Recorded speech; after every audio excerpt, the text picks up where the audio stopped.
This is the Bahamas Tonight, the Northern Edition. Good evening, I'm Sabrina Brown. It's great to have you with us. Topping the news, the government's leading social agency and a local college making the dream of obtaining a high school diploma a reality for a group of youngsters on Grand Bahama. In this progress report, we find out just how participants are meeting the challenges associated with a second chance. Joan Davis-Roll reports. Thanks to God, I was praying and hoping that I could get a second chance, and I just made one. They were all waiting, not just for an open door, but an open door of opportunity that would afford them a second chance. 1 month after a compelling address by the nation's leader, Prime Minister Perry Christie, during the launch of Urban Renewal 2.0 and Tarif College's GED program back on September 17th, comes a progress report.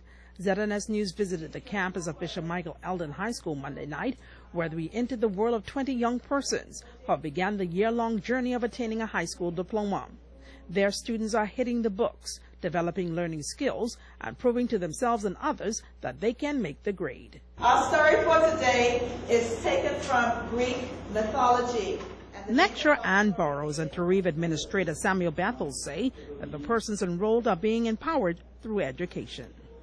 They've been doing really well, and their grades have been right up there, because on the final exam, the average grade was about 85%. And we had 2 young men who actually got 100% for the term for English 1, and that's outstanding. And their writing skills are excellent. They tell some excellent stories. Their grammar and usage, I've seen improvement in that since they've started, and they're right on task. I would like to, if we can, and I've spoken to Mrs. Burrows about it, about seeing if we can get them enrolled, if it's not too late, to do some of the BGCSE exams, so that will also help them when they go to get a job. They not only can present their GED certificate, but they can also present their BGCSE certificates. According to the Deputy Director of Urban Renewal, Michelle Reckley, the transforming power of a second chance is evident in the lives of the young persons enrolled in this pilot program. I am just so grateful to God that we, through this program, Urban Renewal 2.0, was able to pick these boys up and give them a second chance. And I say to those who do not believe in a second chance, today this is what a second chance can do. I'm here tonight and I'm very, very pleased. Reckley says the quest is on among participants to be the best, while students Carson Forbes and James Nesbitt weigh in on the life-changing experience. They have already taken the challenge, and you know, the night of the launch I was unable to see the faces. But when I watched the rebroadcast and I saw how they listened so attentively to the address given by the Right Honorable Prime Minister, and days after speaking with them and they saying to me, we understood, we can be like him. And they took every bit of that. And Joan, this class is so competitive. They are every day trying to see who's going to be on the top, who's going to get the hundreds, and they are producing hundreds. I strive every day to stay on the top of my game so that I would make sure I get the scholarship that I said I want to get.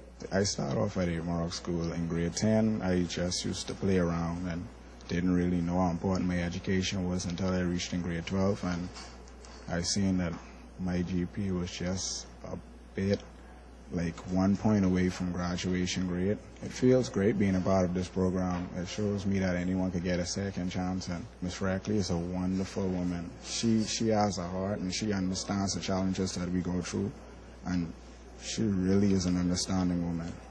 Joan Davis-Roll, ZNS Network News. It is a topical issue that has been discussed nationwide for some time, and members of the Grand Bahama business community are now getting up to speed on the issue of stem cell therapy.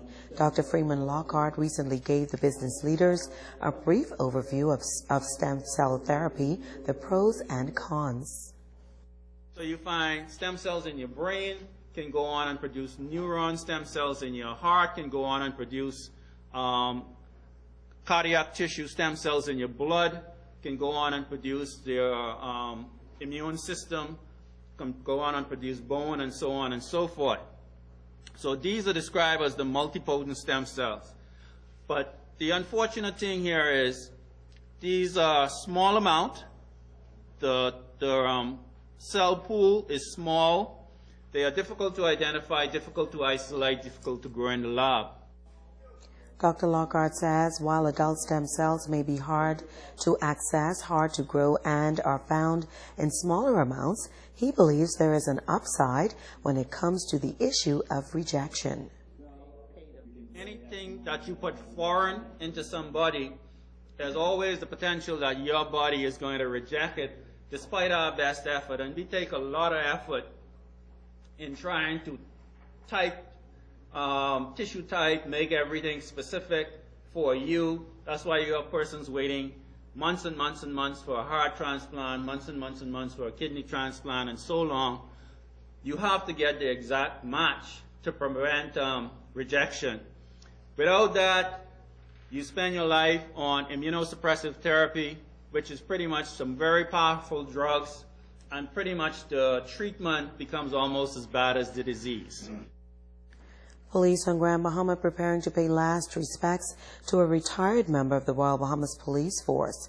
Retired Inspector Edison Bain passed away late last month. Bain is remembered as a quiet, no-nonsense officer who was loyal and committed to the development of the organization. He joined the force in 1959 and served on many islands of the Bahamas. In his latter years, he served on Grand Bahama as a prosecutor and retired in 1999. Senior officers of the force and members of the public are invited to view the retired officer's body at the police headquarters tomorrow between the hours of 9 a.m. and 6 p.m. Full military funeral for retired Inspector Edison Bain will take place on Thursday morning at 10:30 at First Baptist Church on Nansen Avenue. Stay with us. The Northern Edition will continue after this.